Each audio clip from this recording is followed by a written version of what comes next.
Bien, entramos en esta última parte, porque tenemos que ver los números, ¿no? ¿Qué pasa con el negocio de la gruesa? Así que para hablar de clima, mercado, proyección de márgenes brutos y tener toda una idea, yo diría sistémica de lo que está pasando, lo tenemos a nuestro gran amigo Diego Aguilera. Voy a recordarles que Diego es asesor del CREA Arroyo de los Huesos, San Manuel y Tandil. Máster, un gusto verte. ¿Cómo andás, Diego? Hola Ricardo, ¿cómo andás? Espero que muy bien, que andes muy bien. Impecable, impecable. Bueno, te dejo todo tuyo y después vuelvo de nuevo para las preguntas. Dale, perfecto, vamos con eso. Bueno, antes que nada, buen día a todos, gracias por la invitación a la jornada. Hago un poquito más larga la presentación. Diego Aguilera y trabajo asesor CREA en tres grupos actualmente. El CREA Tandil y San Manuel con Miguel Redolati ya hace muchos años y el CREA Arroyo Los Huesos hace 6 años por ahí con Francisco Raimondi. Un poco la idea de la presentación esta era charlar 3/4 puntos y tratar de profundizar lo más que podamos cada uno para sacar conclusiones de lo que sería el negocio de la gruesa. Y básicamente la idea es dividirlo en 3/4 apartados, uno de clima, algo de mercados, después lo que es proyecciones de márgenes y a lo último la parte de financiamiento y cómo se están comprando los productores CREAS, todo lo que sería los insumos en la campaña. Así que bueno, metiéndome ya en la parte de clima, me parece interesante empezar con esta diapositiva, que es comparar un poco cuando se analizaron los planes de siembra o cuando se largó toda la siembra en Argentina, que todo lo que es región pampeana, cuando digo región pampeana, incluyo la provincia de Buenos Aires, Santa Fe, Córdoba y todo el litoral, estábamos con muy buenas condiciones hídricas, entre el 60 y el 90% de agua útil en el suelo, y por eso se terminó sembrando 6,3 millones de hectáreas de trigo, 1,3 millones de hectáreas de cebada. Después de esa foto de mediados de junio, hubo barra 2 meses y medio, tres, que estuvo muy corto el tema lluvias, y por suerte en varias regiones, como es todo el litoral, la región centro de Buenos Aires, Mar y Sierra, Serrana, Costero y Sudoeste, por suerte hace 10 días empezó a llover relativamente bien y los cultivos han cambiado muy bien. Acá lo que pueden ver, actualizado al día de ayer, 22 de agosto, qué humedad tenemos en el perfil del suelo como agua útil y agua el acaparable. Más allá de las condiciones buenas de humedad que comento en varias regiones, me quiero centrar en los lugares que están con escasez de agua o en la situación no es la ideal que tienen los productores. ¿Para qué? Para ayudarnos a ir tomando decisiones. Un ejemplo de eso es todo lo que sería Santa Fe, Córdoba, Santiago del Estero, el oeste, la provincia de Buenos Aires, que están con condiciones de seca, con muy pocas lluvias estos últimos 3 milímetros. ¿Por qué? Porque los cultivos de fina, de cebada y trigo, repito que se había sembrado mucha superficie, ya empiezan a entrar en condiciones de que necesitan el agua para definir el rendimiento. Entonces, uno a ese dato lo puede tomar como un indicador a prestar atención para las decisiones de venta de grano, suponiendo que si no se logra el rinde planificado, internamente el precio puede subir. Y el otro factor que me parece interesante comentarlo, si ya paso a las otras diapositivas, es qué agua de útil tenemos en el suelo y qué agua útil tenemos en el perfil, teniendo en cuenta que ya hay regiones que tienen que estar sembrando girasol y maíz. Siguiendo por el caso puntual del girasol, que es lo que estamos viendo en esta diapositiva, Argentina, según los datos de la bolsa de cereales, la idea es sembrar 1,8 millones de hectáreas de siembra, igual que el año pasado. Acá solamente como dato anecdótico está la campaña de cuando fue la guerra en el 92, que se sembró mucho girasol porque había forward de $600. Pero un poco lo que estamos sabiendo y viendo y hablando con productores de distintas regiones es que Argentina en un principio va a cumplir el 1.800.000 hectáreas, igual que el año pasado, con algún cambio de fichas. ¿Qué son los cambios de fichas? Todo lo que es región centro y oeste va a seguir sembrando porque viene produciendo muy bien, está teniendo muy poco impacto de la chicharrita, pero todo lo que es el sudeste y sudoeste, entre las secas y entre la FOMOPSIS que comentaba Jorge, originalmente, hago la aclaración, originalmente se estaba bajando fuerte la superficie de girasol. ¿Y dónde se terminaba cumpliendo la superficie de girasol a nivel país? Bueno, todo lo que era NEA, NOA y Centro Norte de Santa Fe y Santiago del Estero. ¿Por qué? Porque con el tema de la chicharrita que contó Lucas y contó Jorge, varias empresas están pasando de maíz a sorga, soja o girasol. Bueno, ¿qué pasó? ¿Por qué pongo alerta, mezclo clima ya con parte productiva? Básicamente, con la seca que tienen, por suerte les llovió algo el otro día, vienen muy atrasados con la siembra de girasol, tener en cuenta que toda esta región, más o menos hasta el 30 de septiembre o 20 de agosto, es el 20-25% de la producción de Argentina. Bueno, hoy en día eso está en riesgo. Y al estar en riesgo es un factor alcista para el resto de los productores del cultivo de girasol. Primer punto, mezclando clima ya con cultivos. El segundo punto, que me parece muy importante, es de vuelta a hablar de clima mezclado con cosas que pueden pasar en el cultivo de maíz. Dato recontra importante, y siguiendo un poco que ella dice en las bolsas, que tiene bastante coincidencia las distintas bolsas y distintas estimaciones privadas, es que el área del maíz por la chicharrita baja, en líneas generales, si uno mira las últimas 5 campañas, se iba a sembrar o se venía sembrando 7,4 millones de hectáreas. Esto hago la aclaración, es hectáreas de cosecha como grano comercial, no está metido todas las hectáreas que se hacen de silaje para tambo, feedlot y demás, solamente para grano comercial. Y hoy en día casi todas las estimaciones coinciden en que la superficie va a ser más cerca de 6 millones, 6,2, 6,3. Estamos hablando de una caída entre 1 y 1,3 millones de hectáreas, que cuando uno lo mira, estamos hablando que puede ser 9 millones de toneladas, que es un montonazo cuando uno lo pasa a producción de Argentina. Ese factor, de vuelta, cuando uno lo mira estancamente en el mercado de Argentina, es un factor también alcista.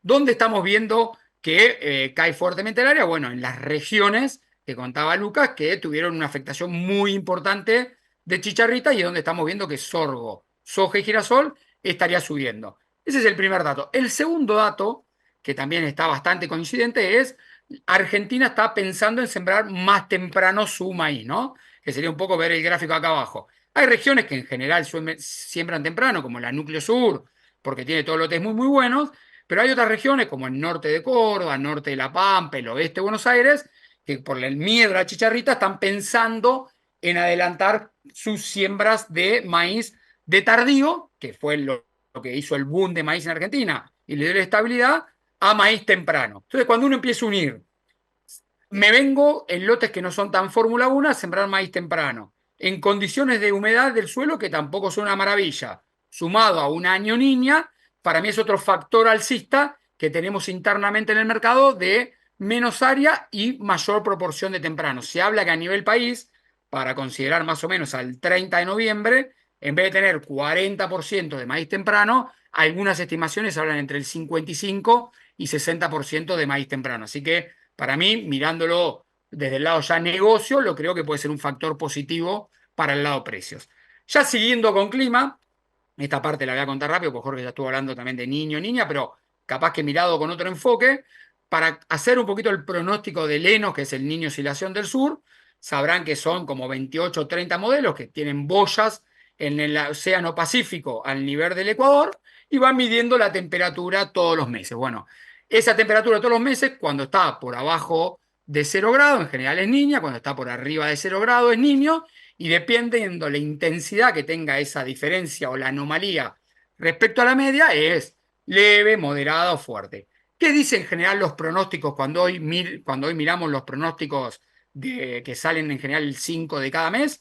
En general nos están dando una condición de niña. Niña, ¿por qué? Porque estamos con casi todos los pronósticos por abajo de esa línea de cero, para lo que sería el trimestre septiembre, octubre, noviembre, pero nosotros siempre focalizamos el mes en el medio, podemos decir para octubre, para noviembre, para diciembre, para enero y para febrero, podemos decir que tenemos de todos los modelos, casi entre el 80 y el 85% de los modelos nos están dando condiciones de niña. Para meterle un poco de onda y tratar de que no va a ser todo tan dramático, me parece interesante también seguir un poco las tendencias, ¿no? ¿Qué quiere decir las tendencias? Cuando nos dieron el pronóstico a inicio de abril o a inicio de mayo, teníamos 87% de los modelos como niña, hoy ya estamos en el 79%, o sea, vienen bajando la cantidad de modelos. Y el otro punto es esto, que la temperatura no tiene tanta anomalía, ¿no? Para hacer un número redondo y que se queden con el dato, pasamos de -1 grado a tener -5 grados. Entonces, uno podría decir que estamos ante un evento de una niña leve, por ponerle un título resumen. ¿Qué hacemos en general nosotros cuando tenemos este tipo de eventos? ¿O qué hacen las empresas? ¿O qué medidas toman las empresas? No me voy a poner a detallar todos los puntos, pero me pareció interesante por lo menos enumerárselos. Una es tomar seguros. Tenemos bastante probado, y Jorge mostraba con datos, que los años niñas tenemos más problemas de heladas en fina, y los años niños más problemas de granizo. ¿Por qué? Porque hay más eventos climáticos de lluvias o tormentas. Bueno, una sugerencia fuerte es tomar seguro de la Senfina con toda la complejidad que tiene este año de menores montos que te pueden asegurar por hectárea, primas más caras, que las franquicias, en vez de ser por área, algunas son por lote, otras son, en vez de 20 franquicias por 30 de franquicia, pero bueno, buscar la vuelta, cotizar.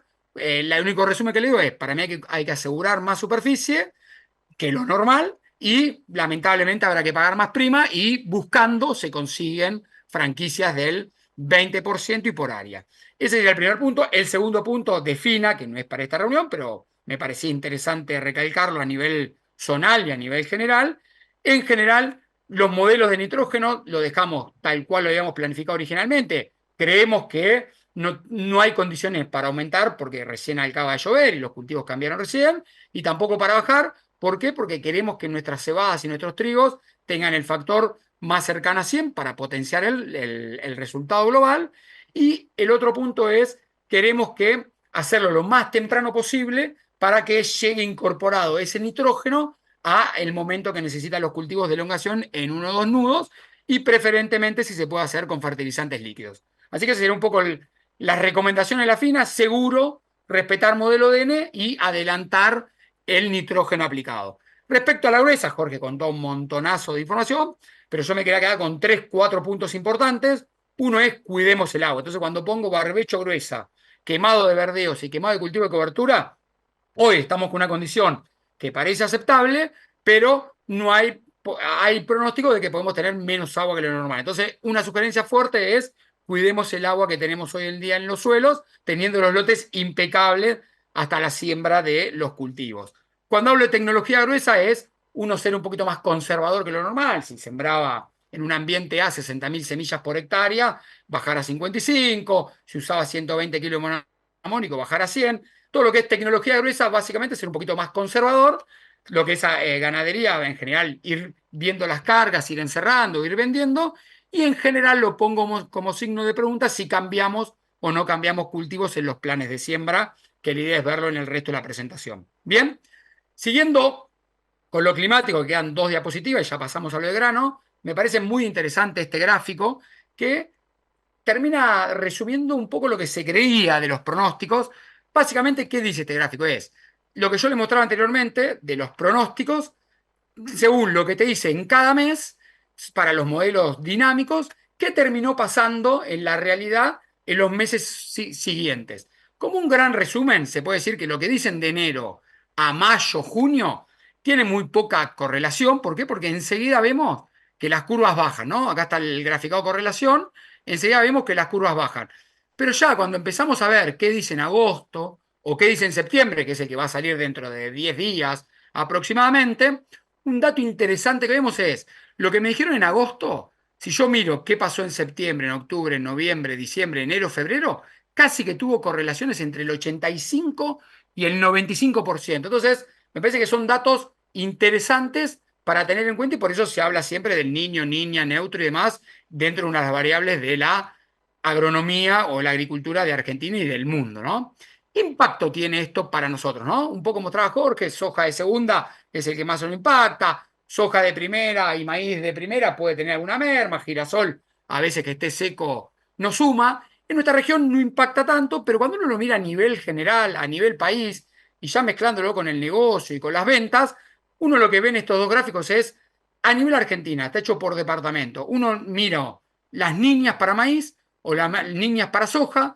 En los mapitas graficados arriba dice dónde está la mayor producción para los últimos 4 o 5 años de cada cultivo a nivel país. Y uno lo que empieza a ver es que casi todas las regiones tienen o menos o normal a baja producción o más baja que lo normal de producción. Entonces, en general, las niñas, ya sea en Argentina como en Argentina puntualmente para maíz y soja, siempre dan oportunidades de venta. ¿Por qué? Porque el grano en algún momento puede llegar a faltar o por lo menos va a generar en algún momento variabilidad porque las lluvias no están llegando poca o están llegando tarde. Entonces, un poco lo que quiero unir es perfiles que no venimos con tan buena cantidad en varias regiones, núcleos del país donde se hace generalmente el maíz. Sumado a Año Niña y queriendo hacer temprano, creo, como pongo acá abajo, seguir evolución para definir ventas. En algún momento podemos tener muy buenas oportunidades de ventas. Esta es la foto del maíz y de la soja. Y el otro dato pasa en fina, ¿no? Y recalcando en fina, me quiero centrar solamente en la cebada, que en nuestra región tenemos mucha superficie.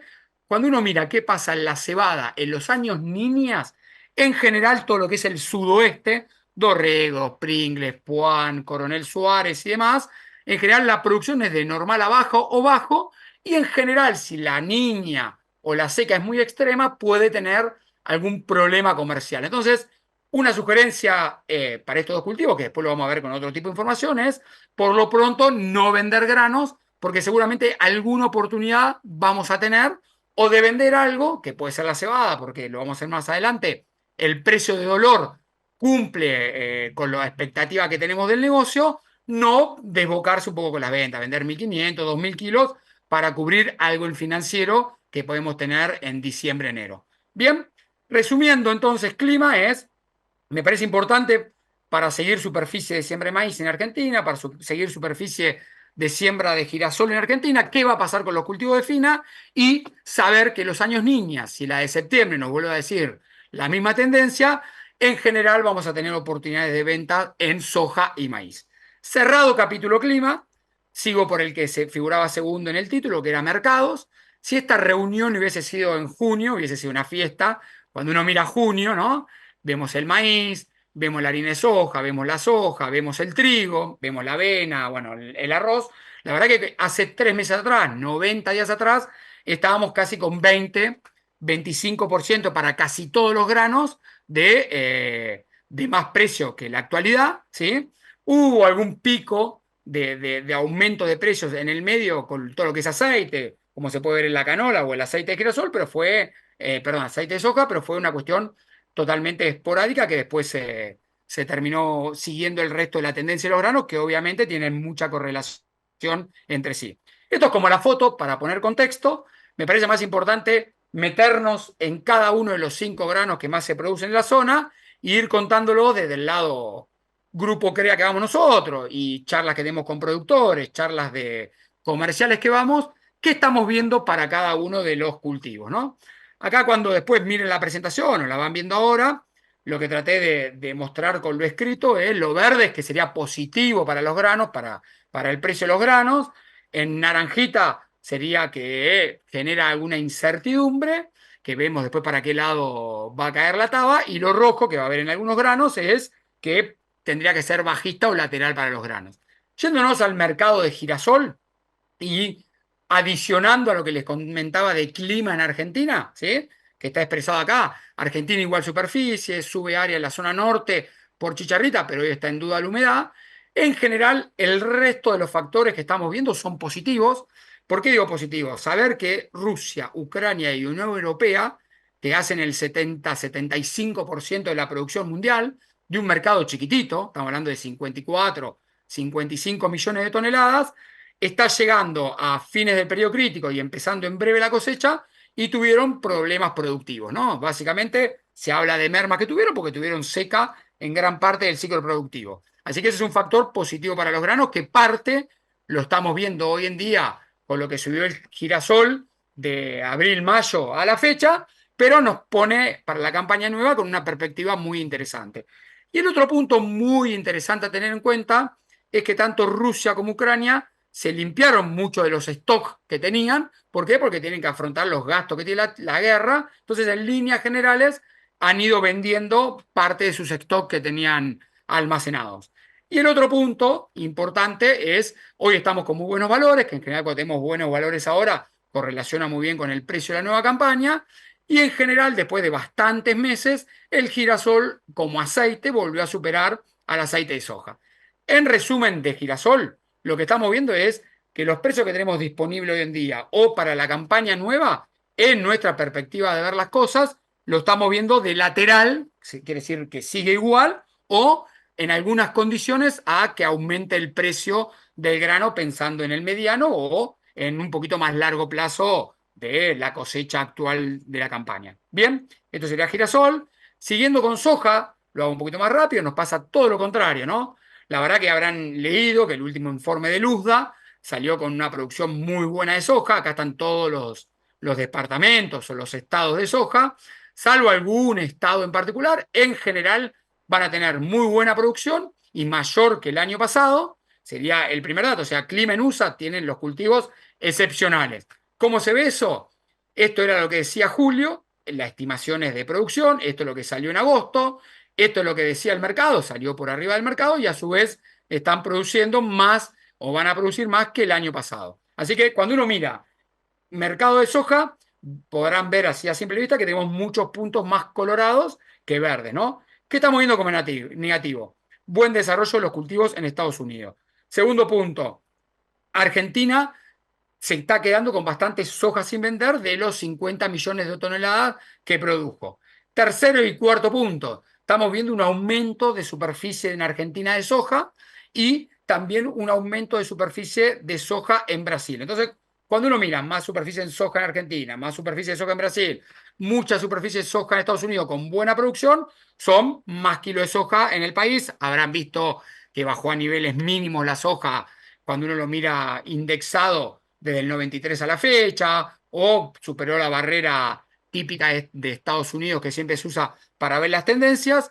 Esos son todos factores que uno los mira como bajista. Y como positivo que vemos, o tratamos de encontrar la vuelta de positivo como vemos, es lo que contaba anteriormente. Estamos afrontando un año niña, que los efectos en rendimiento en Argentina pueden ser malos, o sea, pueden ser negativos para los rindes, puede ser un plus que en algún momento aparezcan oportunidades y pensar si en algún momento hay alguna baja en la derecho de exportación, sabiendo que la soja es el que más derecho de exportación tiene o las mal llamadas retenciones, podemos tener alguna oportunidad, ¿no? Más si alguno piensa que ese grano lo puede estar vendiendo en la primavera del año que viene, ¿no? Vaya a saber uno qué mercado nos depara en noviembre de 2025. En resumen, soja lo estamos viendo de lateral a bajista o lateral, ¿no? Un poco lo contrario a lo que veíamos en girasol. Y la situación del maíz es un poco diferente. Acá lo que estamos viendo es oportunidades locales. Cuando uno, repito, mira clima en Estados Unidos y mira los últimos 180 días, la verdad que el clima en Estados Unidos fue fenomenal, ¿no? Le viene lloviendo desde que sembraron hasta terminando los periodos críticos ahora. Esta es la región del cinturón maicero donde se produce todo el maíz, repito, con excelentes condiciones. Entonces, como negativo, negativo es que Estados Unidos tiene unos cultivos excepcionales, ¿no? Como primer dato. Pero después como positivo, tratando de encontrarle alguna beta positivo al maíz, parte de las cosas que le mostré, la diapositiva 3 o 4, que es, vemos una baja intención de siembra en Argentina, hay desde 17% algunos pronósticos o estimaciones hasta el 23%, podemos decir que es una caída del 20%, el 1,3 millones que hablamos hoy, el aumento de la siembra temprana del 40 pasa al 60 en año niña, eso lo vemos como condiciones positivas. Y la otra condición positiva es esto. Argentina viene de dos campañas que no fueron una maravilla. Una, la 22-23, porque fue la tercer niña acumulada y tuvo una merma del 30% respecto a las medias que venía trayendo o a las estimaciones originales de mercado. Y la última campaña, si bien no fue mala, pero en un momento se hablaba de 54 millones y terminó en 40 y pico. ¿Por qué? Por efecto chicharrita. Entonces, cuando uno mira que venía de dos campañas, que no tenés todas las toneladas necesarias, siempre hay oportunidades, sobre todo en algunas regiones de donde hay mucho consumo local, entonces lo vemos como un punto positivo. En resumen, para el maíz, lo que estamos viendo es, si uno lo miraría internacionalmente, no pareciera que tenga recorrido, pero si uno lo empieza a mirar internamente y le busca la vuelta, creemos que en Argentina puede haber oportunidades y esas oportunidades nos dicen que el mercado puede ser de lateral alcista. Así que esos serían un poco los tres cultivos de gruesa para pasarlo rápido, no lo vean porque estamos hablando de cultivo de gruesa, no de fina. En cebada, quiero hacer solamente dos o tres comentarios, también somos positivos con la cebada. ¿Por qué somos positivos con la cebada? Porque todo lo que es hemisferio norte, sobre todo lo que es Rusia, Ucrania, que estoy marcando en el mapa, y algunas regiones de la Unión Europea, donde se hace casi el 60% de la producción, o Canadá, que se hace otro 6% de la producción, tuvieron problemas productivos, o sea, la cebada en el mundo tuvo algunos problemas productivos, la demanda mejoró mucho, la demanda de cebada como cervecera o como consumo forrajero, hubo un aumento de la demanda en todo lo que es Unión Europea y aumentaron fuerte las importaciones de China, entonces ahí tenemos 3 puntos positivos. ¿Qué vemos como dudoso? Es que la cebada está inserto en un mercado que lee lo que pasa en el resto de la forrajera, que es trigo y maíz, ¿no?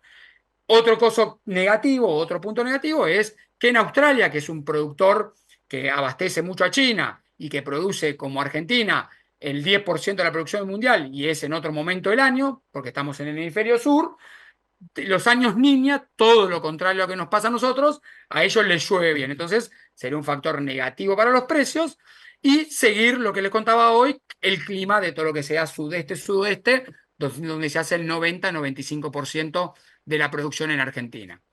Cuando nosotros miramos todas estas variables, que se queden con los colores, verde, naranja, rojo, lo que fuera, creemos que es de lateral alcista, pero acá hago un comentario, si uno necesita vender algo en diciembre, enero, sería el grano por excelencia a vender para ir cerrando algo de márgenes y porque hoy está en a relativo buen precio. Y para trigo, solamente lo paso rápido, en general estamos viendo que Argentina cumplió con la superficie de siembra de trigo, todo lo que es hemisferio norte está terminando ya se están cosechando en gran parte de las regiones. Los problemas productivos que había tenido todo el trigo de invierno en el mundo se terminó compensando en parte con lo que pasó en los trigos de primavera, o el mercado lo terminó digiriendo, por poner un nombre a lo que terminó pasando, que en general reacciona ante algún problema y después se termina ajustando. Y lo que vemos es que el punto positivo es que termina pasando con el clima y saber que en el grano disponible en Argentina hoy estamos viendo bastantes variaciones de precio. En general en trigo, salvo que haya alguna complejidad climática en Argentina, no lo vemos tan alcista como es la cebada comentado anteriormente. Así que resumiendo un poco granos, ¿sí? Que son los 4 puntos que vimos, al girasol lo vemos alcista, a la soja lo vemos de lateral a bajista, al maíz lo vemos alcista, sobre todo en Argentina, a la cebada lo vemos alcista y al trigo lo vemos más tirando a lateral. Esa es una forma de verlo, con comentarios bien técnicos y bien de mercado. Internamente, en el CREA y en los CREA que vamos y las empresas que vamos, nos gusta en general verlo en este tipo de diapositivas o tipo de información que es qué nos está pagando el mercado, ¿sí? Que sería esta fila de acá, qué nos está pagando el mercado respecto a lo que sería el fast teórico, que es hacer la cuenta. ¿Cuánto vale el trigo en el mundo? ¿Cuánto nos cobran por derecho de exportación? ¿Cuánto vale los gastos en el puerto? ¿Qué ganancia va a tener el exportador? Bueno, ¿qué nos, qué nos están pagando respecto a lo que tendría que valer, ¿no? Antes de eso quiero hacer una salvedad. Hoy en día, saber que todos los granos que vendemos, cuando se pasa a pesos argentinos, tiene un componente del dólar exportador que tiene un 80% dólar Banco Nación y un 20% de contado con líquido. Y hoy, cuando uno hace, queda el dólar exportador respecto al dólar oficial, termina hablando que tenemos una brecha entre el 7 y el 7,5%, dependiendo del día que lo miremos, ¿no? Pero quedémonos con el 7% como valor. Entonces, con ese 7%, uno lo que puede ver y razonar es la última columna que tiene estos gráficos, que es, si me daría 6, 7, 8, es casi que me están pagando paridad, ¿no? En esto que dice diferencia en porcentaje. Cuando dice, repito, 6, 7, 8, es casi que me están pagando paridad por esta diferencia que tenemos en las cotizaciones. Cuando me pagan por arriba, me estarían dando un premio. Cuando me pagan por abajo, me estarían sacando plata o castigando, ¿no? Entonces, este tipo de herramientas lo usamos bastante para tomar decisiones de venta. No sé, hay un compromiso financiero a afrontar en el corto plazo. Tengo los 5 granos, bueno, a ver qué termino vendiendo. En resumen, hoy en día lo que estamos viendo es que el girasol, si uno logra el 340 más 40, el 360 más 30, los 450 finales que andan en el mercado, distintos mix, acá está representado en el 390, hoy estaríamos cobrando un sobreprecio con esa venta. Digo un sobreprecio porque me dice el 10, el 7 es lo lógico, me están pagando un 3% más que el mercado.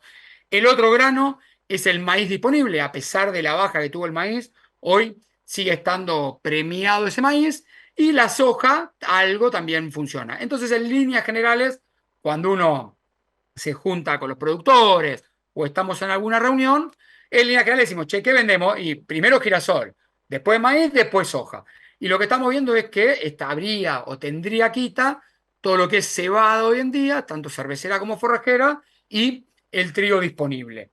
Que uno lo que tenía que tratar de hacer es, si pensamos que puede haber algún problema productivo en Argentina, tratar de no venderlo porque alguna oportunidad va a aparecer en el mercado. Y el otro dato que me parece interesante reflejarlo es saber que uno, si no está obligado a vender, ¿sí? Si uno, repito, si uno no está obligado a vender por compromisos financieros, saber que en general el mes de julio, agosto, para casi todos los granos, acá verán en las flechitas que marqué agosto, porque estamos en el mes de agosto, pero en general saber que julio, agosto y mitad de septiembre en general son precios bajos en Argentina y en el mundo, ¿no? En estos gráficos que están viendo acá es la estacionalidad del precio de los granos en Argentina para 8 campañas, ¿sí? Todo expresado como índice. Este trabajo fue interesante, nos gustó porque dio la lógica que uno suponía. ¿Qué hicimos? Durante 8 años se agarró el precio promedio de cada mes, se terminó calculando el índice con el promedio de cada año y en general nos dio que de los 8 años en 7 se cumplía la tendencia. El único año que no se cumplió la tendencia en algunos granos fue el año de la guerra, ¿no? Pero bueno, me parece una información muy fuerte para decir, cuando uno está en agosto o septiembre o julio, si no estoy obligado a vender, por más que los precios me estén dando un premio, saber que siempre estamos casi en los precios mínimos que tenemos de los granos. Y saber que en poco tiempo, cuando uno mira octubre, noviembre, diciembre, siempre tenemos unos buenos índices, sobre todo en soja y maíz, como granos para vender, que son los realmente o los últimos cosechados. Un dato particular, que a veces está bueno reflejarlo y verlo en números, es esto, ¿no? Cuando uno mira, por ejemplo, maíz, el piso dice 93 de índice o 92 de índice, que sería agosto, ¿no? Y el techo dice 105. Y uno dice, un 105 tampoco es una maravilla, pero cuando uno lo mira de piso a techo, estamos hablando de un 13% de aumento. 13% de aumento en un maíz promedio de $190, son como $22 por hectárea. $22 por hectárea en 10.000 kilos, estamos hablando de $220 de margen adicional por muchas veces aguantar el grano y no quemarlo en plena cosecha. Así que me parece interesante hacer esa reflexión. Bien, hasta acá estamos de granos, entonces un poco como granos, les conté los 5 granos, qué se está vendiendo o cómo es la decisión de venta de los productores, ¿sí? Y el otro punto es saber que estamos hoy en un piso de precio con algunos granos que le vemos mejores tendencias que otros. Una reflexión final de granos es, en general, esto está bueno, sale de encuestas SEA, las encuestas SEA son 4 al año, que lo hacen los 2000 y pico de productores CREA, más los 200 y piquito de asesores, y lo que estamos viendo en líneas generales es que en las últimas 2 campañas hay un poco más de grano, no es que no se está vendiendo como sale a veces en algunos lados, lo que estamos viendo es que hay una cierta tendencia a que haya un poquito más de grano, comparado siempre a julio, estos últimos 2 años o estas últimas 2 campañas respecto a la historia de los últimos 4 anteriores. Explicado por bastantes cosas lógicas, ¿no? En el año, en julio 23, o sea, durante el 2023, estaba toda la expectativa de eleccionaria, que había altas chances de que haya devaluación y hasta en un momento quita retención, entonces se aguantó el grano esperando esos momentos, a pesar de la cantidad de dólar agro que hubo durante el mercado. Y en esta campaña también, en esta campaña tenemos la expectativa de que se saque el cepo, de que se saque algún derecho a exportación, de que se achique la brecha, o sea, hay condicionantes macroeconómicos que incitan a retener un poquito el grano dentro de las empresas productoras cereal y empresas generales agrícolas en Argentina. ¿Sí? Bárbaro. Siguiendo y ya metiéndonos en márgenes, esto lo paso rápido porque lo he mostrado varias veces, pero en la zona Marisierra Serrana ambientamos por Tosca, por Napa, por Helada y por Pendientes.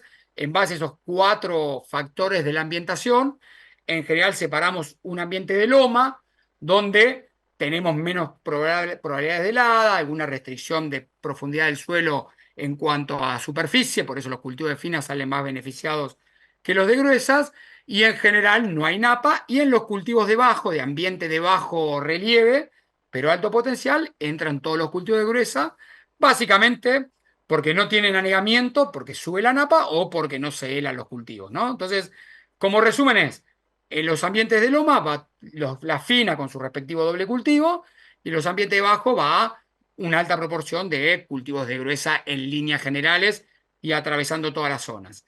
Ya metiéndonos en márgenes, y viendo un poco con qué precios estamos presupuestando la campaña. Esto sería, repito, es planificación de la campaña. Estamos viendo el promedio de enero-marzo para el trigo, cebada, cervecera y cebada forrajera, pero estamos planificando con 215, 175 y 220, son precios de promedio de varias fuentes que están hoy en el mercado, sabiendo que penalizamos siempre algo la cervecera y el trigo pan porque no llegamos a factor 100. Esto como comentario anecdótico, esto valía 2.45, 2.50 en mayo, esto valía 2.35, 2.40 en mayo, esto valía 200, bueno, pero esa ventana hoy pasó. Soja de 2.60, maíz de 160 y girasol de 3.20, que este girasol bonifica 15% la materia grasa después sobre el precio base. Esos son valores medios, después está sensibilizado por si alguno se quiere parar en alguna otra situación en particular, pero el resultado para que cuando lo miren es del precio bruto, cuando bonificamos castigamos, menos los gastos comerciales normal, llegamos al precio neto de cada uno de los productos y qué gasto comercial tiene. Bien, esto está hecho como si alquilaríamos la tierra a 13 quintales, por poner un valor promedio de la zona, y pagado a $40 de administración, como si fuera tipo pool. Hoy les contaba los ambientes, ¿no? Un ambiente de loma y un ambiente bajo. En el ambiente de loma, donde entran los cultivos de fina, 5.400 el trigo y 1.200 su soja de segunda, 5.600 la cebada y 1.500 la soja de segunda y 4.500 el maíz. Y los cultivos de gruesa, que acá es donde nos tenemos que enfocar, que es donde todavía podemos tomar decisiones, 2.800 en la soja de primera, 3.300 una soja en un ambiente de alto potencial, un maíz tardío de 8.000 contra un maíz de ambiente de bajo, de alto potencial de 9.500, girasol, estamos en 2.400 contra 2.800 en el ambiente de alto potencial. Esto básicamente para que ustedes miren un poco de qué rindes estamos planificados, que sale promedio de los 3 CREAs para los últimos 6 años, ¿no? Como un dato anecdótico, entre seca, fomopsis y otras enfermedades, el girasol hace 4 años atrás, acá tendría que decir 3.000, 3.100 kilos, y acá más cerca de 2.6, 2.7. Bueno, la realidad es que en los últimos años se nos vino complicando, por eso fue bajando el promedio con lo que planificamos. Ya metiéndonos en márgenes y enfocándonos en el ambiente de alto potencial, sí, repito, el de alto potencial es el que tenemos 3.300, 9.500 y 2.800 kilos de girasol. Un poco lo que vemos es que cambió respecto a las últimas reuniones, las últimas charlas, y básicamente lo que se dio vuelta es qué resultado tenemos con la soja y el girasol. El maíz sigue firme con un $120 de resultado neto. Acá hago la aclaración para el que no está familiarizado en ver este gráfico. Lo azul es el alquiler más la administración tipo pool, y lo rojo es el costo directo de los cultivos, incluyendo todo, hasta cosecha incluida, y lo verde es el resultado o el margen neto antes de impuesto a las ganancias. Bueno, hoy la foto actual es, tenemos $120 de margen neto con el maíz, que me da 13% de rentabilidad. En girasol tenemos $68 con 9% de renta, y la soja estamos con $30 con 4% de renta. Cuando uno mira esto, que es una foto estática, con datos que tenemos en el mercado, ¿no? Para la posición cosecha. Pero mira las tendencias habladas anteriormente, la parte de comercialización de grano, y uno es optimista con el girasol, y es optimista con el maíz en Argentina, y con la soja no tanto. Bueno, un poco lo que estamos viendo es que las empresas CREA y empresas particulares que vamos, están cambiando bastante superficie de lo que estaba destinado a soja de primera a cultivo de girasol. Hago una salvedad y un comentario es no hacer macanas técnicas, ¿no? Si apliqué un HIT hace 20 días, sé que estoy limitado para sembrar girasol, o apliqué 2 kilos de atracina, o tengo un problemón de fomopsis. Bueno, cada uno sabrá hasta dónde se anima o no a hacer ese cambio, pero si uno va a hacer el cambio, tenga en cuenta que no haya hecho ninguna macana desde el lado herbicida, desde el lado enfermedades y desde el lado malezas, ¿no? Que no tenga mucha complejidad de las malezas. Así que esto es un poco el resumen para el ambiente de alto potencial, que son todos nuestros bajos en cuanto a relieve. Y cuando nos vamos al ambiente de loma, que el ambiente de loma, relieve de loma, se termina cumpliendo un poco lo que venimos viendo desde abril, y lo vimos en la JAT de Fina, que el cultivo de cebada cervecera es nuestra estrellita en este año. con $173 de resultado y 18% de renta. Por eso acá, a lo que les contaba hoy, no aflojemos con modelo de nitrógeno. Nosotros tenemos que tratar de que salga 100% de cebada cervecera, porque la forrajera casi sale empatado, no tiene margen. Estamos hablando que entre cervecera y forrajera tenemos $175 de diferencia. Hoy en día, para que salga cervecera, lo único que nos queda por hacer es no aflojarle con el modelo DN y cuidar la parte sanitaria para que llegue la hoja a fin de ciclo con la mayor cantidad de hoja verde posible para tener buen caín libre y buen pH, ¿no? Otra cosa no podemos hacer y cosechar con máquinas que ni piquen ni partan. Así que un poco de una reflexión fuerte es: nuestra cebada tiene que salir cervecera y hacer el esfuerzo para que salga cervecera por el diferencial que estamos viendo. El trigo acompaña, el trigo hoy con la baja de $30 por tonelada está acompañando. Y dentro de los cultivos de gruesa, que es un poco el que nos falta definir a qué lo vamos a sembrar, está el maíz con buen resultado, pero acá una salvedad: el maíz tardío en nuestra zona después te limita a ir a un cultivo de fina el próximo año, ¿sí? Y el maíz tardío puede ser un poco más susceptible a la chicharrita que se comentaron en las dos charlas anteriores. Así que nosotros en este ambiente le ponemos le ponemos un ojo, ¿no? Decimos, che, de subir maíz, quizás no lo hagamos en este ambiente, prefiero hacer maíz sobre maíz en el ambiente de alto potencial, que yo sé que los 9.500, 10.000 kilos, los tengo casi siempre asegurados. Y después revuelta, la que nos queda por pelear es si hacemos soja o hacemos girasol, y de vuelta, acá el que está ganando hoy es el girasol y con una expectativa mejor de precio de ahora en adelante. Una sugerencia interesante es, o para mí, ¿no? Interesante es, si yo aumento girasol, ¿no? Y por ejemplo, lo voy a hacer en un ambiente de alto potencial y veo que ya me da $70 resultado, 9 de margen, y sé que con $340 como base logro muy buena rentabilidad, es, si aumento área, vender algo de la producción para no quedar descalzado en ese cambio o en esa decisión desde los planes de siembra. Bien, ese era un poco el resumen. Acá lo tienen sensibilizado para cuando miren la presentación, ya sea en el video o esta presentación queda para que quede cargada en la página. Y volviendo a otro indicador interesante, hoy le mostraba que en general en los planes comparamos qué dice el mercado respecto perdón, en los disponibles comparamos qué dice el mercado respecto a los fast teóricos. Pero para tomar decisiones de venta de la campaña nueva, ¿sí? De la campaña que estamos analizando y planificando, nos gusta ver un indicador que se llama precio de dolor. El precio de dolor básicamente, ¿qué es? ¿A qué precio tengo que vender mi grano sacando el rinde planificado para cubrir mi costo indirecto, que sería alquiler más administración, mi costo directo, y sacar un X cantidad de renta? En la tabla que figura acá está puesto como que si salgo hecho, decir, no, no, le pido cero de renta al negocio, que es raro que alguien labure por cero de renta al negocio, pero es interesante tener el dato para saber cuál es el piso. Y después está decir, bueno, y con renta 15, que era el objetivo que tenían muchos pools hace años, ¿qué precio necesito para tener rentabilidad 15? Bueno, para verlo prácticamente, me enfoco si quieren en los dos extremos. En cebada cervecera necesito $208, cuando el mercado, si voy a exportación, me da 220, 225, si voy a maltería me da 28, 210, 208, 210. Entonces hoy estoy teniendo un buen precio de la cebada cervecera. Entonces cuando hoy les transmitía, si hay un grano para vender de la campaña nueva porque tengo algún compromiso en diciembre, enero, o quiero hacer algún canje, o porque me gusta ir cerrando parte de los negocios, el único grano que tendríamos un buen precio es la cebada cervecera.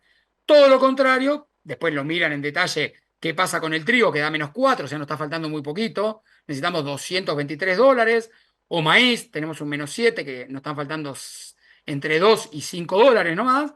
Estamos como serían los otros granos por vender. Acá se ve clarito que los que están fuertes son las gramíneas a nivel mundial, y en cambio la soja necesitamos 323, hoy nos estaría faltando 16% de precio. Entonces, un poco es decir, che, la veo a la soja en $323 en Argentina, y nosotros no la vemos, salvo que haya algún cambio grande en los derechos de exportación en Argentina. Bien, y eso era un poco el resumen de lo que sería de lo que serían mercados y márgenes. Me pareció interesante este gráfico también lo lanzó Acrea o Tabla, que lo lanzó Acrea en el último reporte agropecuario que salió en agosto. Entiendo que sale uno por mes. Pero me gustó como para ver un grande foco. Primero es el sorgo, ¿no? Se habla mucho del sorgo, que voy a aumentar área, hay regiones que son sorgueras y demás. Un dato a tener en cuenta es que hoy el sorgo, cuando lo mira el precio que tiene el mercado respecto al precio de indiferencia en Argentina o precio de dolor, está lejos. Entonces, hoy el sorgo, la verdad que cuando uno lo mira hacia valor, está lejos. Entonces, nada, lo dejo como reflexión que cada uno, si está estudiando incorporar el sorgo, saber que le falta precio y si me voy a la región serrana y costera y Tres Arroyos, saber que el mercado de Necochea para sorgo a veces es bastante complejo desde el lado de embarques, desde la humedad de recibo, en qué momento me lo piden, nada, hago ese comentario. Y después el otro punto, ya mirándolo a nivel más país y a nivel general, cuando están las flechitas rojas, es que son los precios de dolor más altos respecto a la media de toda la zona. Y básicamente lo que se refleja es lo que están lejos de los puertos. Hoy en día, con un dólar relativamente planchado, con ajustes en el gasoil, en los repuestos, en los repuestos y en otros indicadores, cuanto más lejos estoy del puerto, empiezan a pedirme el negocio un precio mucho más alto de los granos. Por poner un ejemplo, mira, norte de Santa Fe, donde hablamos hoy del girasol, la soja y el maíz, se puede mirar que, por ejemplo, tienen todos precios de indiferencia o precio de dolor los más altos de todas las regiones de CREA, de todas las regiones CREAS. Y interesante, no es para que se vengan todos a sembrar a nuestra zona, pero interesante es Mar y Sierra Serrano y Sudoeste son de las regiones por cercanía, por estabilidad de rendimiento, por lo que aporta el segundo cultivo, o bueno, igual estamos viendo tres cultivos de esas, están dentro de todo, dentro de precio del olor, no tan alejado de lo que nos está mostrando el mercado.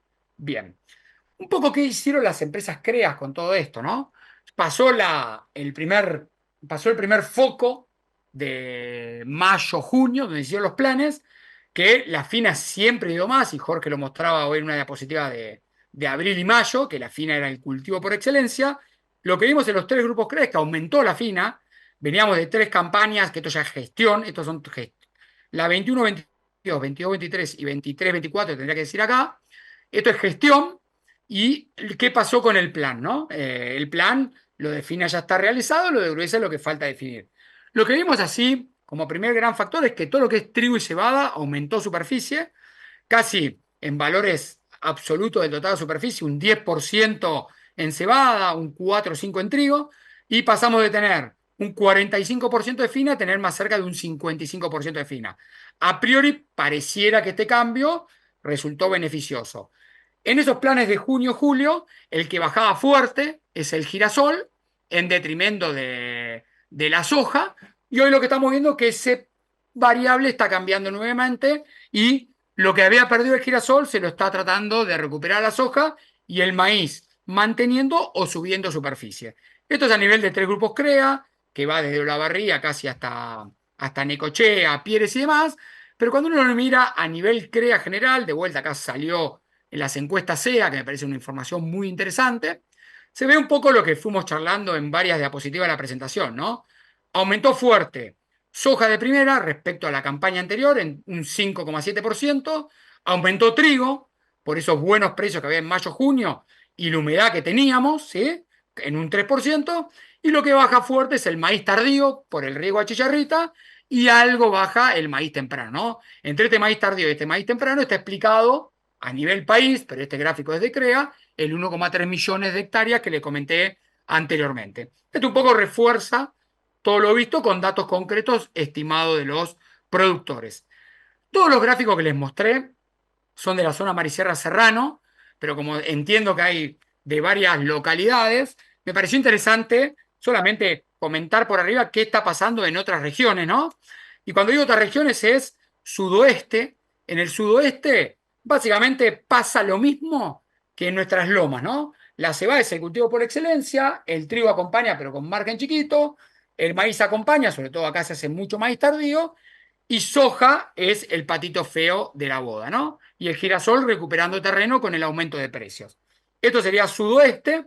Cuando me voy a Mar y Sierra Costero, y también da exactamente lo mismo en todo lo que sea Maipú y Madariaga, que es la región sudeste polo sur, acá lo que vemos diferencial a lo visto es que el trigo mejora mucho. ¿Por qué? Porque tenemos muy buenos rendimientos de trigo, sumado a su soja segunda, casi que el trigo soja segunda igual a la cebada soja segunda, y el que empieza a levantar fuerte, fuerte es el maíz, ¿no? Porque tenés muy buenos rendimientos de maíz y yéndonos a la zona costera se baja mucho el flete, ¿no? Si me pusiera en un campo en la Ruta 88 a 100 kilómetros y lo comparo contra la zona serrana a 240 kilómetros, el componente flete tiene mucho peso en el negocio. Y cuando me voy a la región centro, cuando le llamo centro, todo lo que es Cuenca Baja, Cuenca Media, Cuenca Alta, como mirando el río Salado, 100 kilómetros para el norte y 100 kilómetros para el sur, se igualan por una cuestión de la soja de segunda, la cebada soja de segunda con el trigo soja de segunda, y acá lo que vemos es que el girasol y la soja, por el buen rin de la soja, no queda tan feo, ¿no? Acá lo que estamos viendo es que en regiones donde la soja da, no queda tan feo el cultivo de soja. En cambio, cuando venimos a rendimientos de soja más terrenales como los nuestros, es un poco lo mostrado en la zona serrana, en la zona costera y en el sudoeste de la provincia de Buenos Aires. Hasta acá estamos. Esto sería como el tercer corte, que fue la parte de márgenes y qué decisiones de ventas con el precio de dolor van tomando las empresas que vamos. Y ya el último tramito, ya son casi y media, y ya hace rato que están conectados, como contaba Ricardo, de las 8, pero ya estamos casi 12 y media. Me pareció interesante hacer alguna reflexión de lo que es insumos, ¿no? Insumos de la campaña. Un buen dato, una buena base, es esto que sale en la REM, que la REM es el revelamiento de expectativa de mercado, que casi siempre los 10 de cada mes reúne ¿cómo es? El Banco Central de la República Argentina. Acá estamos viendo datos de julio 2024, ¿sí? Y un poco lo que se ve como grandes tendencias es, cuando uno mira qué decía en julio 2024 para los próximos 6, 7 meses, es que la inflación baja de 4,5 para hacer una foto media a 3,5 como expectativa. El otro punto es que la devaluación, que venía a un ritmo de casi para la expectativa de 3,5, 4, ya le creen a Milei, lo ponen en 2,2, 2,5. Por eso vemos que lo que decía en junio respecto a lo de julio se ve una baja en las tendencias. Y lo que sí pasó, que lo habrán visto cuando fueron a usar las tarjetas o a pedir un crédito, la tasa de interés de los créditos subió unos puntitos de junio a julio. Eso se vio y lo han visto ustedes. ¿Esto para qué lo cuento? Porque para ver las variables macroeconómicas y la importancia que tiene para tomar decisiones de compra de los insumos. Y me parece muy interesante ver estos dos gráficos que los armó en su momento Beto Galdiano, ahora miembro del CREA Arroyo Los Huesos y fue responsable del área de CREA Empresas durante varios años. Pero la verdad que son gráficos o tablas muy interesantes para la toma de decisión. ¿Cómo se lee esto? Si quieren nos centramos solamente en la de la izquierda mía, que es, según la tasa de interés que tengo el crédito en pesos argentinos a 270 días, o sea, yo tomo un crédito ahora el 1 de septiembre y lo voy a estar pagando el 1 de junio y me prestó la plata el Vapro Digital al 30% o el Galicia al 35%, me paro acá, ¿no? En el 30 o el 35%, y según lo que va a estar mi precio del dólar o qué expectativa tengo del dólar el 1 de junio, para hacer las cuentas rápidas, el 1 de junio del año 2025, es a qué tasa me terminé financiando. Y lo que estamos viendo es que tasas entre el 30 y el 35, si seguimos con esta devaluación del 2,2, 2,5 por mes, vamos a estar llegando a unos 1.300, $1.400 para ese momento. Me estaría financiando entre el -3 y el -10%. O sea, sería bueno financiarse a esas tasas de interés, ¿no? Espero que haya quedado claro lo que le quiero transmitir. Y a nivel CREA, ¿qué es lo que vimos? Vimos como que hubo 2 o 3 abanicos de financiación que lo fue dando el mercado y fueron oportunidades que fue dando el mercado. Esta información sale de vuelta de las encuestas SEA, pero básicamente vimos que hubo 3 abanicos. Durante abril y mayo vimos que mucho productor se financió en dólares. ¿Por qué? Porque había tasas al 0, al 1%, al 2%. Después habría que ver si el boliche, por decir boliche, la agronomía, te remarcaba o no el precio, pero hubo mucho de 0, 1 y 2% que se tomó bastante, y por eso vemos que del total de las empresas que se financiaron, que fue un 80%, hubo un 40% que fue en dólares, ¿no? Y aparte siempre el dólar tiene que vos producís grano en dólares y pagarías también en dólares tu insumo o tu crédito tomado. Tiene la estabilidad que te genera eso. Eso fue durante abril y mayo. Después vemos que durante mayo, junio y algo de julio, con los buenos precios de soja y maíz, mucho productor vendió grano para ir pagando insumos y afrontando los gastos que se generaba. Lo que estamos viendo que era en junio y julio y lo que va de agosto, empezamos a ver mucha toma de crédito en pesos. ¿Y básicamente por qué? Porque bajaron las tasas. En mayo la misma tasa valía 60%, hoy vale 30%, con los beneficios que hoy tiene y mostramos en esta tabla acá. Así que lo que estamos viendo es que mucho productor está usando las tarjetas Agro, tomando créditos ya sea en bancos públicos y bancos privados, así que me parecía bueno hacer esa reflexión y ese comentario de cómo se van aprovechando las oportunidades que va brindando el mercado. Repito, hoy en día, capaz tasas de interés en pesos abajo del 35% para 270 días, ni hablar si es 365 días, parece una decisión bastante razonable. Para no hacerlo largo, y las últimas diapositivas que falta, por una cuestión de tiempo, estamos viendo que el monamónico sigue caro, ¿sí? Lo vemos acá directamente. Hoy estamos viendo que el monamónico, cuando uno lo mira contra soja, maíz, trigo, girasol, está siendo caro. Entonces, un poco lo que transmitía hoy la tecnología de los cultivos. No irse de mambo fertilizando, salvo que mi lote lo requiera. En cambio, urea se puso en líneas generales competitivo. Entonces, lo que estamos viendo es en no aflojar a los modelos de nitrógeno de las cebadas y los trigos que lo comenté anteriormente. Cuando uno mira los gráficos de abajo, es cómo fue evolucionando, qué cantidad de grano necesito para pagar X cantidad de insumo. Estos son datos de la bolsa de cereales. Lo que estamos viendo es que con la baja que tuvo el maíz, esto viene enfocado en cultivo de maíz, estamos viendo que hoy tenemos un cierto encarecimiento en kilos de grano de combustibles, semillas, herbicidas, fertilizantes, y eso para mí hoy está generando un freno en las compras, ¿sí? Eso está generando un freno en las compras de los productores, ¿no? Que eso después termina respondiendo en que hay más grano en cada una de las empresas. Muchos productores están esperando a ver qué termina pasando con el impuesto país. Cuando uno piensa en el impuesto país, si se baja del 17 al 7,5, estos son datos generados, la cuenta esta son datos generados por la Z Group y otras empresas, pero básicamente sería $33, mejoraría o valdría menos la urea, o 59 el monamónico, para redondear 30-60.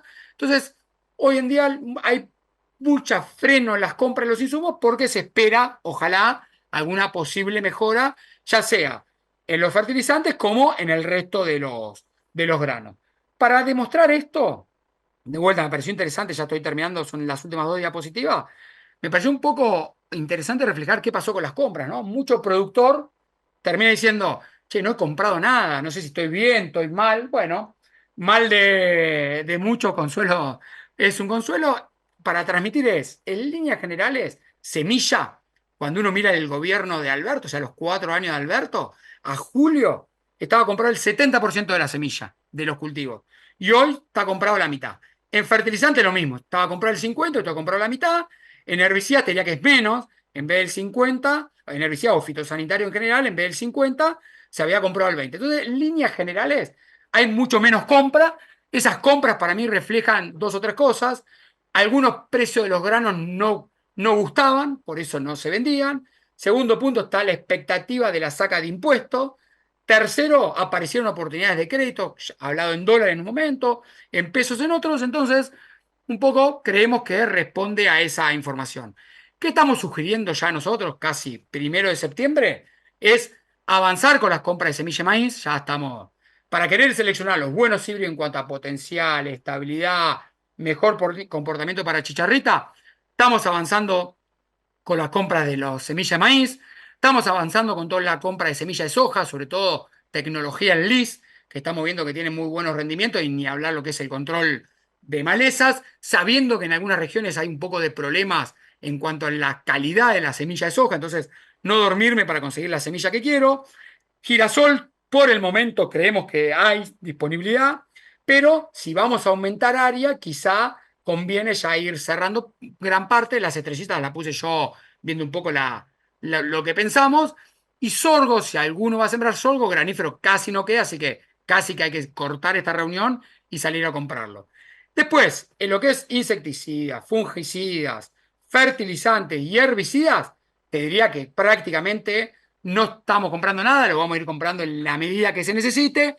Hago algún comentario que a veces herbicida, aparece algún nicho, un glifosato barato, una atracina barata, algún residual barato. Bueno, ahí esas oportunidades está bueno aprovecharlas, pero en líneas generales seguimos sugiriendo que todo esto se compre en el momento que se necesite. Así que eso sería un poco la cuarta parte, que era todo lo que es relaciones insumo-producto y cómo se está viendo el financiamiento y qué están haciendo las empresas respecto a la compra.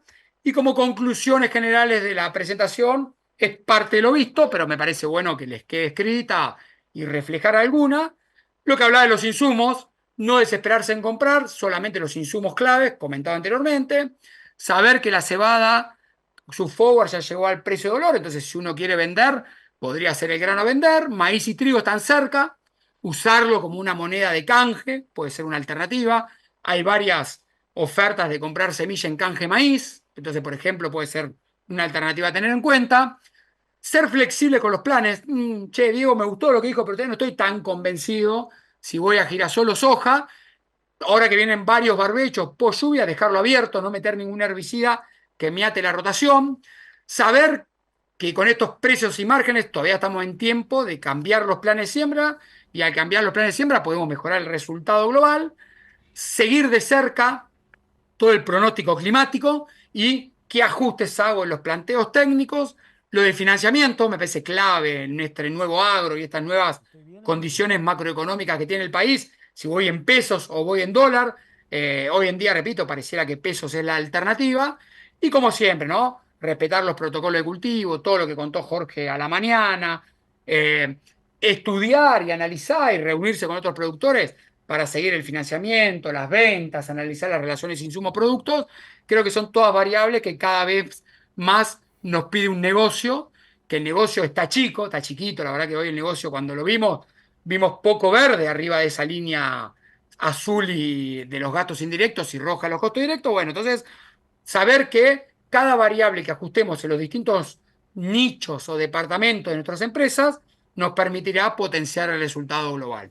Y después, a modo de reflexión, que Jorge lo mostró en una linda transparencia hoy en la primera parte de la presentación, esto sale también un poco en los planes de trabajo de los grupos CREAS que vamos, es campañas con márgenes chiquitos, rentabilidades chiquitas. En 15 años nos pasó 2, 3 veces tener planes de este tipo.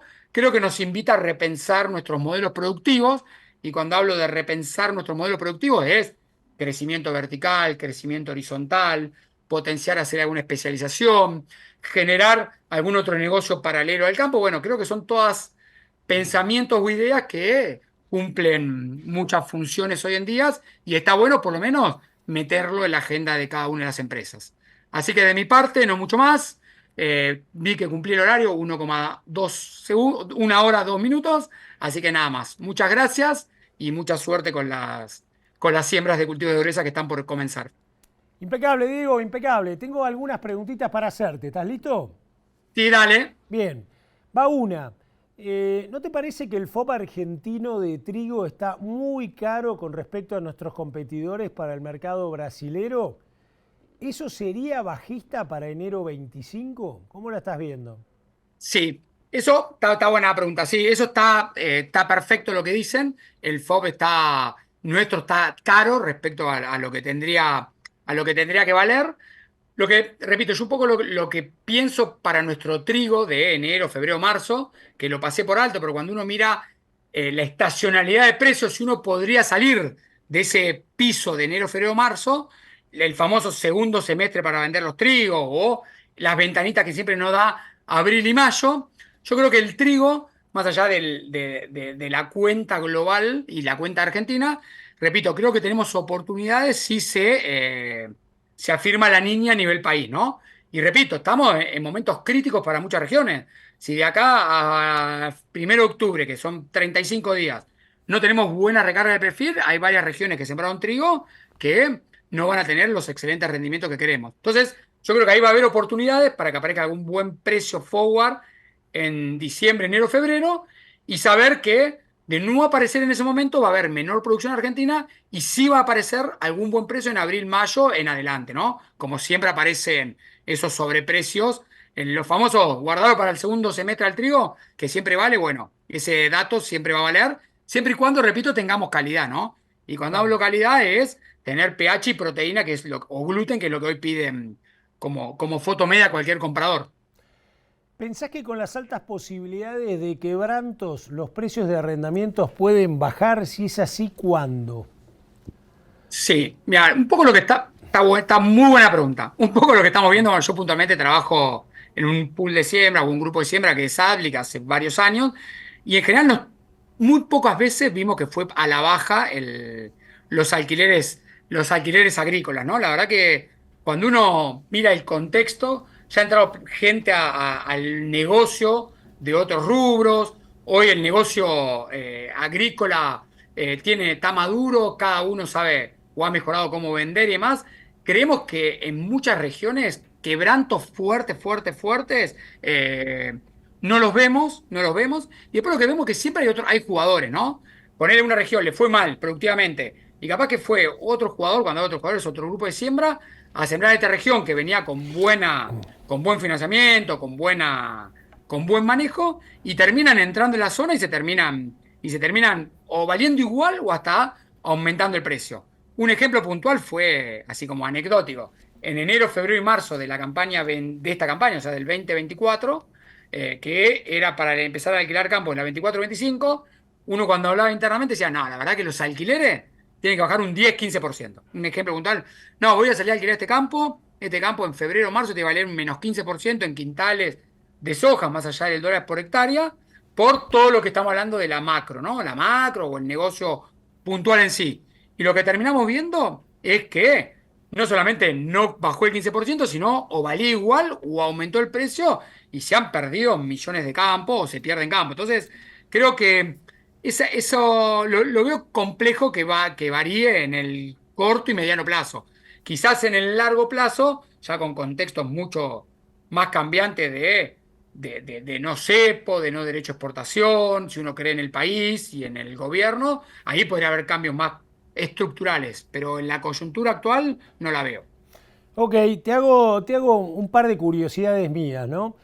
Yo en un momento cuando estábamos allá en A Todo Trigo y te acordás que estaba a $250 el trigo y había otra intención, había bajado la urea, viste como que los astros se unían.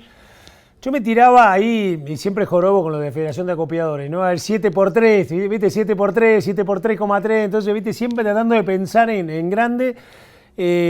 Hoy da la sensación que estoy acá calculadora en mano, un 6.4 más o menos, ¿viste? 6.4 millones de hectáreas. Y vamos a ponerle un 2.95 si llegara una media de 2 toneladas con 95, ponele. Yo jugaba a 3,3, ¿no? Sí, sí. Nos estaría dando 19, muchos dicen 18, 20 millones de toneladas. Bien, acá te hago esta pregunta. Brasil, ¿no? Entre su producción y todos los roces y de pelote que hay, que yo creo que no creo que influyan políticamente en lo comercial. Pero ponele 5 palos, 6 palos. Nosotros, consumo interno, 7 palos. Este famoso dilema de si tenemos 19 o 20, ¿el resto lo ves como fluyendo bien Sí, una buena pregunta. internacionalmente? Sí, por eso yo me acuerdo clarito, además, lo vimos en la hat de final, el 7x3, Tenés razón. hablamos. Qué jugador, cierto. Sí. Me acuerdo clarito, sí, me acuerdo del 7x3, 7,3, hablamos de 22 millones de toneladas. Bueno, hoy, viendo la superficie realmente sembrada, que en vez de 7 fue 6,3, en vez del 3,3, el 2,8, 2,9 que estás planteando, o sea, nos vemos con 18 millones de toneladas, básicamente. Ok. Brasil también sembró menos superficie y el clima en Brasil tampoco está fluyendo muy bien. Entonces, en líneas generales, para contestarte rápido la pregunta, no creo que tengamos inconvenientes comerciales para de las 18 millones, más el carry que hay de una campaña a la otra, en que se termine vendiendo fluidamente, valga la redundancia, toda la producción y a precios relativamente razonables. O sea, no lo veo que tiene que fluir bien. Si no es Argentina el consumo interno, es Brasil, y si no, siempre está el sudeste asiático, que siempre nos ha comprado trigo.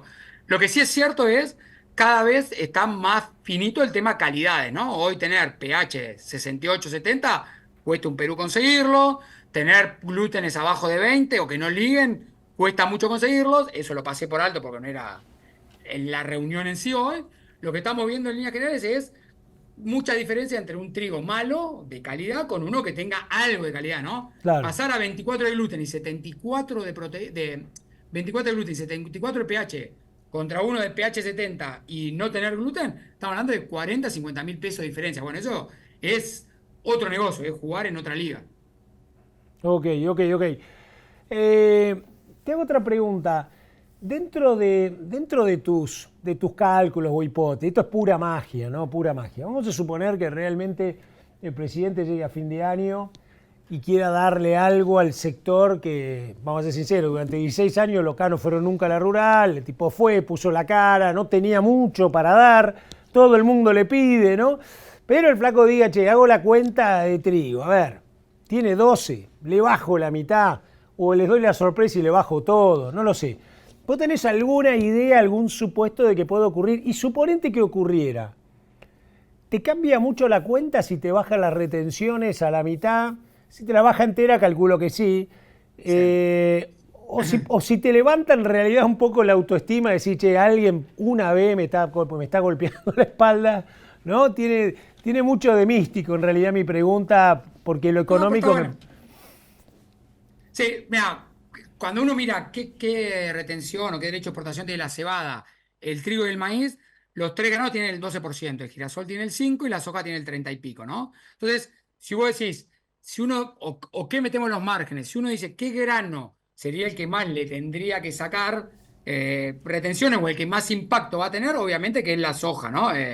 Básicamente, cuando uno simula, la verdad que cuando uno simula que él le va a sacar el derecho de exportación a la soja, obviamente que te mejora mucho o te mejora bastante lo que es la soja de primera per se, que lo pone a niveles de resultados de el maíz o de un girasol casi con derecho de exportación de cero. O sea, lo que termina pasando es que la soja de primera, que lo veamos el patito feo en los gráficos que mostraba ahora, se termina mejorando a niveles del maíz o superándolo un poquito. Obviamente, cuando uno después lo mira en rentabilidad, termina beneficiándose porque tiene menos costos que un maíz, pero cuando uno compara esa soja contra las alternativas de doble cultivo, la verdad que siempre el doble cultivo termina ganando. ¿Por qué? Porque el doble cultivo, ya sea cebada o trigo, siempre tiene un componente de soja de segunda, ¿no? O Ujú. sea, vos sacaste, en nuestra zona sacaremos 1.600 sobre cebada o 1.300 sobre trigo, que esa sacada de retenciones también impacta en el beneficio de ingreso que tendría la soja de segunda. Y el otro dato, que no es lineal la respuesta, no es que, che, me sacaron las retenciones de 30 a 0 y me mejora 30% el resultado, porque mucho de ese aumento en el precio después pasa a alquiler, ¿no? Los alquileres en línea general en Argentina, salvo alguna situación particular que se hace en dólares oficiales, siempre está relacionado en cierta forma con la soja. Entonces, si también aumenta el precio de la soja, ya sea por el mercado en sí o por una saca de los derechos de exportación, lo que me termina pasando es que también aumenta el alquiler. Entonces, si bien mejora el resultado, sobre todo los doble cultivos de la soja, no es lineal y saber que la soja sí recupera el terreno perdido de lo visto en la presentación. Clarísimo. Igualmente, como última reflexión te digo, lo vemos como que va a haber otras cosas. Antes creemos que puede haber una quita en el derecho de exportación del 17 al 7,5, quizás si después del 7,5 pasa al 0, creemos que puede haber otro beneficio del C, que salga el C, porque haya unificación cambiaria, como que el derecho de exportación lo vemos como si fuera el cuarto o quinto cambio de la macro, ¿no? Si uno lo miraría así en el tiempo. Ok. Tengo una pregunta que es en realidad técnico productivo y que hace al número, ¿no? Eh, y básicamente enfocado en autógamas y este dilema que tenemos de que, qué sé yo, en soja, ¿viste? Estamos cayendo con respecto a, por ejemplo, Ahora a sí. Brasil, ¿no? Y vos decís, che, en Brasil le preguntás a cualquiera de los criaderos conocidos y te dice, mira, yo le metí más foco a Brasil porque en Brasil me pagan las regalías y me pagan los genes biotecnológicos y te voy a ir en este caso a trigo, ¿no? O incluso, qué sé yo, podríamos hablar también de soja. ¿Vos cómo ves ese tema? ¿Cómo ves un poco el tema Sembrar evolución, ¿cómo ves el tema de la propiedad genética? Viste que hay un debate que no pasa por ser productor chico, grande, más tecnológico, no. Creo que es como transversal, ¿viste? Está el tipo que dice, qué sé yo, no, mirá, yo siembro la mía. Sí, claro, pero no es un grano, esto es un chip, ¿no? Y nada, bueno, sí, pero está el otro que le decís, no, yo lo quiero garpar de una vez. Ok, mirá, si yo te pongo todo en la cuenta, tenés que garpar la bolsa, a lo mejor $500. Ah, no, $500. ¿Cómo ves ese debate? Es un debate complejo y tiene muchas aristas, pero a mí lo que más me preocupa es, ya sea la rentabilidad, si esto realmente, y lo estamos viendo, nos está afectando en autógamas por genética, por biotecnología y porque, qué sé yo, hay criaderos que no pueden garpar 3 breeders, ¿no? O hacer más Bien, ensayos. bien. ¿Cómo lo ves? Está perfecto, está buenísimo. La primera reflexión es cebada, que en general el productor termina comprando gran parte de la cebada porque te lo vende el mismo que te termina comercializando. Lo que vemos es que las variedades que tenemos, ya sea Overture, Montoya, Sinfonía, Charlie, lo que fuera, estamos en el nivel número 1 y tenemos un alto componente de semilla totalmente comprada. Entonces cebada como que un capítulo aparte, estamos jugando a nivel Fórmula 1 con el resto del mundo. Soja. Yo creo que estamos viendo un cambio de paradigma, por poner un nombre, o estamos viendo un cambio. En general, antes usaba mucha semilla propia. Hoy en día, con toda la nueva incorporación de la soja en lis, estamos viendo que muchos productores están comprando la semilla. Estamos viendo un cambio, por más que los porcentajes de total de semilla comprada respecto al total usado no lo demuestren, por lo Claro. menos en las empresas que vamos nosotros. Estamos viendo que se usaba mucho propio, con genética de 4, 5, 6 años para atrás.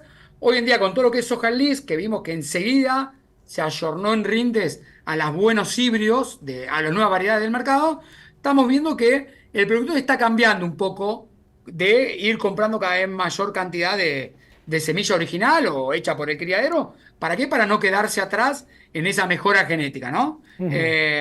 Eso sería así. Y después en trigo, por eso te hago como 3 comentarios. Cebada, estamos en Fórmula 1. Soja, veo que vamos mejorando año a año. Y en trigo nos está pasando una particularidad que muchas variedades viejas siguen andando bien. Entonces, hago un ejemplo. Un 802, un 802, un 620, bien tratada la semilla y bien cuidados los fungicidas y bien fertilizado, siguen demostrando muy buenas potencialidades. Entonces, en trigo, a pesar de que siempre aparece alguno bueno, nos está costando el recambio ese varietal en las empresas. Cuando uno después mira cuáles son las variedades más sembradas, y la variedad más sembrada hace 4 o 5 años que viene siendo la variedad más sembrada. Entonces, creo que también va un poco por el recambio que estamos viendo, ¿no? Iría por ahí. Ok, pero en el fondo lo que vos planteás, como lo vas planteando, es una secuencia. A ver, trigo, como andan bien y no salgo a buscar otra cosa, estoy ahí, chato. En lis, como lo necesito, tengo que ir a una semilla certificada de un multiplicador.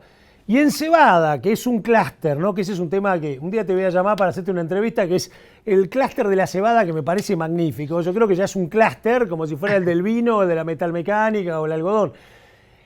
La genética en último caso progresa porque a los dos les interesa, es un ganar-ganar, Sí, ¿no? Entonces vos tenés genética quiere decir protección de enfermedades, rendimiento, calidad cervecera, etcétera, ¿no? Me parece que ahí hay algo grosso. correcto, va por ahí. Bien, me encantó, Dieguito, muchísimas gracias, gracias Bueno, por la charla, por todo, y bueno, y gracias por estas dudas existenciales que tenía, que me aclaraste también, y además las dudas de la gente. Gran abrazo. bueno, muchas gracias. Gracias. Gracias, viejo.